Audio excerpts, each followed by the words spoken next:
set up for the hot foot bath treatment. Start by taking your blanket and opening it up and spreading it over the chair that your patient will sit in. When you put it on the chair, make sure that you have enough room at the top so that way when you go to wrap your patient, you'll have enough to wrap around their shoulders.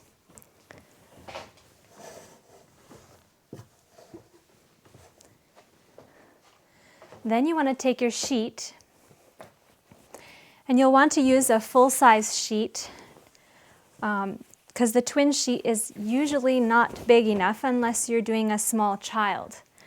But if you use a full-size sheet, then it should be plenty large enough to wrap around your patient. And again, make sure that you leave enough sheet over the back of the chair to be able to fold around the shoulders of your patient when they sit down.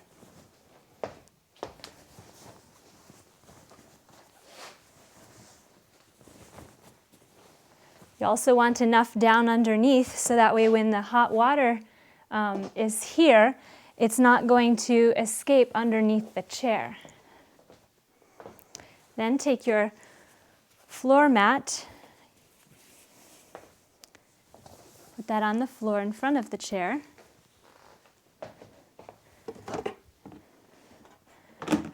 Take your hot foot bath, place it in front of the chair.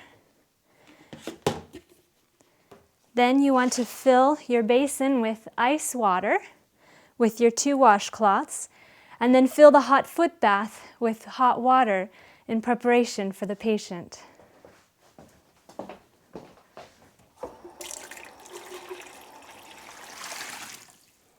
Once you've filled the hot foot bath, then you're ready to start your treatment for your patient.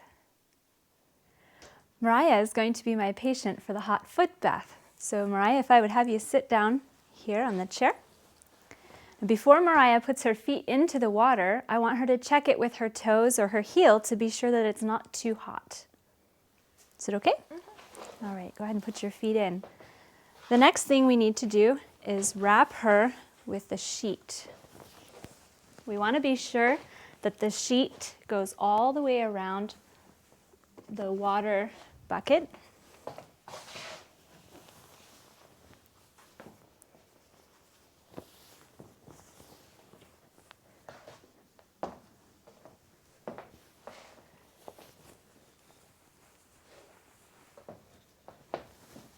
So that the heat from the water bucket will warm her up as well.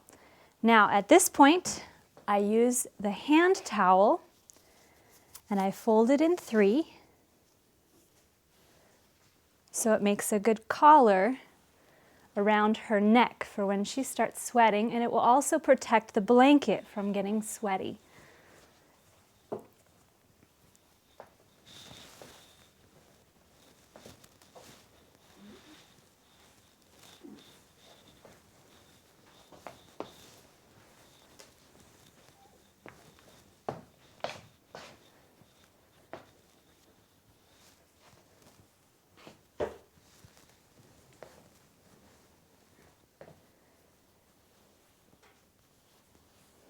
Okay, you comfortable?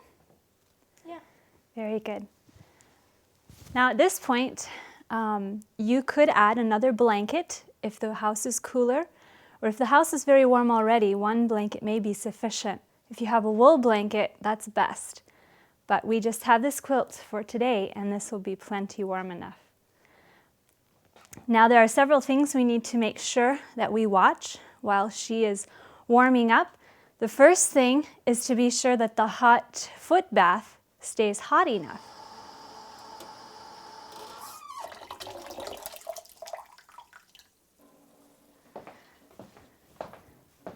Can I add more hot water to your foot bath? Sure. Okay. Now to add more hot water to the foot bath, you need to be sure that first of all the sheets and blanket don't get into the foot bath. So I'm going to carefully lift up the blanket and sheet, being sure that it doesn't get into the water. And also, since this is very hot water, I'm going to have her move her feet to one side of the bucket and place my hand between her feet and where I'm going to pour the water so that it doesn't burn her feet. Just add slowly. Tell me, Mariah, when it's warm enough.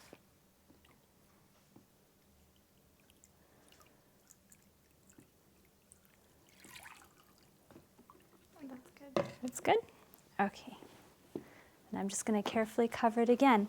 Now you don't want to pull the blanket and the sheet all the way up onto her lap because that will let out a lot of the warm air that's trapped inside of the treatment. You want her to warm up quickly. Some people warm up within 5 minutes, but other people take up to 15 minutes before they start sweating. Could you use some more hot water? Yeah. Okay. The problem with adding more hot water at this point is that the foot bath has gotten too full. And so before I add more hot water to the foot bath, I'm going to dip some of the water out. I'll grab my empty pitcher and another container or cup or something to dip the water out of the bucket with.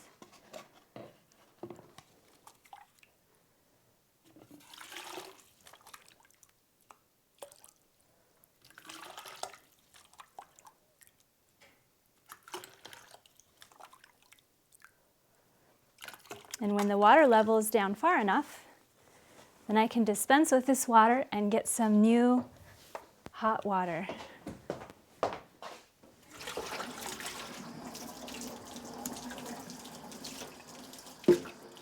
If the water from your tap is not hot enough, you can always put a pot of water to boil on the stove, so that way it'll be plenty hot enough. But just be sure not to burn your patient's feet if you do that.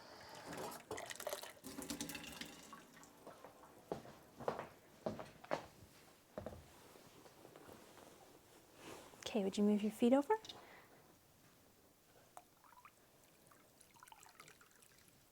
Tell me when it's okay. Yeah, That's good? Okay.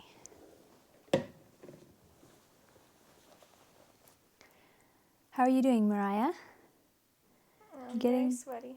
Getting warm. Okay, good. When your patient starts feeling nice and warm, and maybe where you can detect a little bit of sweat on the forehead, that's at this point you want to start applying some cold. I have my ice water and I have 2 rags handy so I can put it on her forehead to keep her nice and cool. At this point in the treatment, when she starts to sweat, now is when you start to count 20 minutes. If the patient can stay in the treatment for 20 minutes, that's good, that's optimal. But if they can only handle for 15 minutes or 10 minutes, you need to go by what the patient is able to tolerate. At this point, you also need to be sure that the patient is well hydrated. So be sure to have your cup and straw on hand so that the patient can have a drink from time to time throughout the treatment. A straw is very necessary because if you didn't have a straw, it's very difficult to try and help them drink from the cup. Now with the cold on her forehead, it warms up quickly, so that you need another rag in your ice water to exchange it out from time to time. Don't leave her head without a cold rag on it. So that's why I have 2, so I can quickly exchange between them. The more water that you wring out of the rag, the less cold it will be. And be sure to get the rest of the face.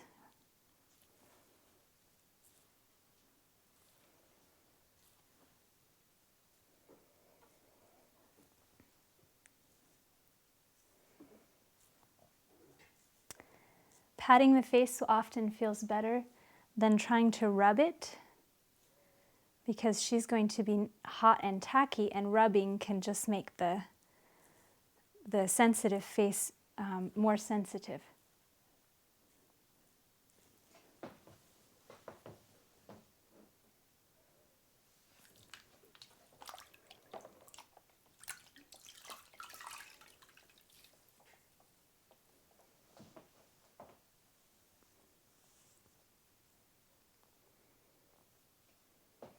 But be sure that you keep the hot foot bath nice and warm all through this time as well. Could you use more hot water? Maybe a little. Maybe a little? Okay. At the close of the treatment, after the patient has been sweating for 15 to 20 minutes, then you want to finish by putting cold on the feet and then unwrapping them and taking them to their bed to rest. I'm going to use the cold that I used for her forehead during the treatment to pour over her feet. Be sure that you have a towel and those warm socks or slippers nearby.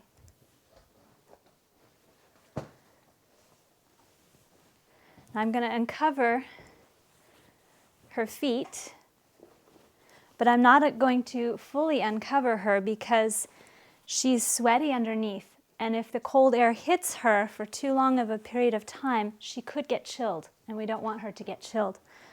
So I'm going to move the bucket out a little bit, have her hold her feet over the bucket,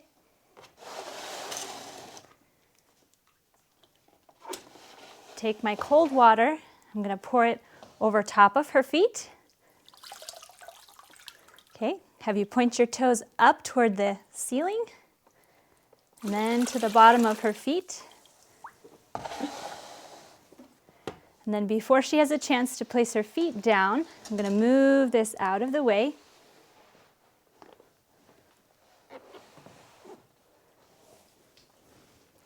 Have that towel to dry her feet off. Don't let her feet touch the cold floor because you'll undo a lot of the effect of the treatment that you've already done.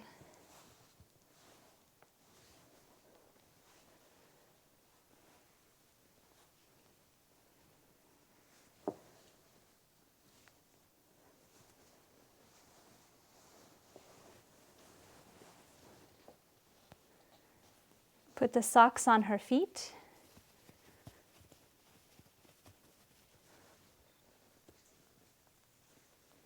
Once you've finished with the cold on the feet, then it's time to unwrap the patient and take her to her bed where she can rest for at least 30 minutes.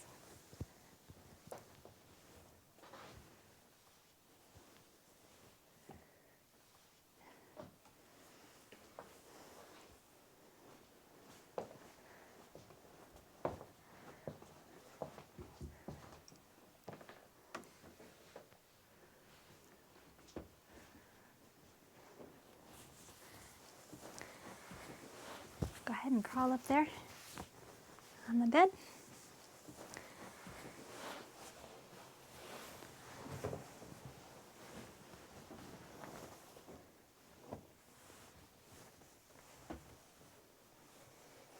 Now, if the patient continues sweating, you want to be sure to keep the head cool while she rests. Not so much as you were during the treatment, but just lay a cool cloth on their head and then let them rest for 30 minutes.